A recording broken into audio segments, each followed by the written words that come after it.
We now study how to develop UDP server and UDP client. We first look at UDP server. As in TCP server, a socket binds with an appropriate port is needed. In UDP server, we use a datagram socket. Next, we create a buffer for the incoming data. When a request comes in, we create a datagram for accepting the request and read the input. After the server has performed the job and wants to send the result back, the server needs to know the IP address and the port number of the client process. This information can be retrieved from the incoming packet. Another packet is prepared accordingly to be sent back to the client. The Java UDP server showed in this slide reads in a string from the client and sends out the reverse of the string. A datagram socket is first bound to a port, say 1234. In the loop, a buffer is created for the incoming data. The data type is byte array. Note that the size of the array has to be specified. Next, a datagram packet is created by specifying the data buffer. The receive method of the datagram socket reads in the incoming data into the datagram packet. To retrieve the information inside the packet, the get data method is used. To send the result back to the client, we need to know the IP address and the port number. They can be obtained from the received packet. To send out the result, another datagram packet is created with the appropriate information specified. The send method of the datagram socket sends out the packet. This slide shows what a UDP client does. A client initiates the connection by creating a datagram socket. It also prepares the datagram packets for sending and receiving data. After putting the data into the datagram packet and specify the server IP and port information, the packet can be sent out and reply can be read as needed. This is the Java implementation of a UDP client. A datagram socket is created for send and receive packets.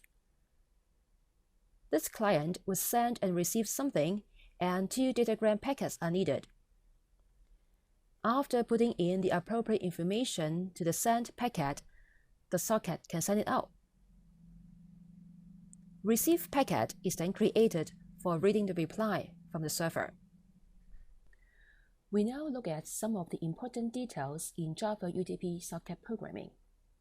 We first look at socket creation. In Java, UDP sockets, both server and client, are created as datagram socket objects. To create server socket, the port number used has to be specified like this. Client socket, on the other hand, does not require any port number information.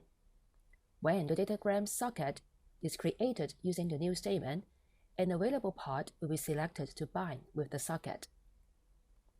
In UDP, client and server communication through datagram packets. These packets are datagram packets objects in Java. A packet can be outgoing or incoming. Space is needed for storing the data carried in the packet. In Java, byte array is used to store the data. If the data we want to send is not a byte array, we have to transform the data appropriately. We will explain more on this later. For incoming packets, that is, packets that arrive to the disk process, only the buffer for data has to be specified as shown.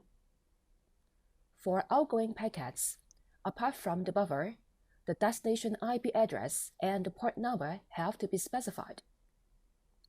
The packet will then be sent to the target machine and processed. The IP address used in the datagram packets is an INET address object. When we receive an incoming packet and would like to send a reply back, the incoming packet should have the sender's IP information. We can retrieve that by the get address method. If there is a machine with a certain host name or a certain IP address that we want to send a packet to, the required INET address object can be created by using the class method getByName as shown. We now study how to construct the data in byte array. First, the object must be serializable. It can be done by implementing the serializable interface. Some commonly used objects are serializable. For example, strings are serializable. The getByte method can be used to encode the string as a byte array. For classes that no method is available for encoding the objects to byte array, we can use byte array and object I/O streams to generate byte array data. Suppose we have an object data to send out. We first create a byte array output stream object. Using that, an object output stream object is created. After writing the objects to the object output stream, the toByteArray method can be used to retrieve the data in byte array. When a packet is received and we know that the data carried in an object is of a certain class, we first read the data from the packet in byte array using the getData method. This time, the byte array input stream and object input stream are used to read the data as objects.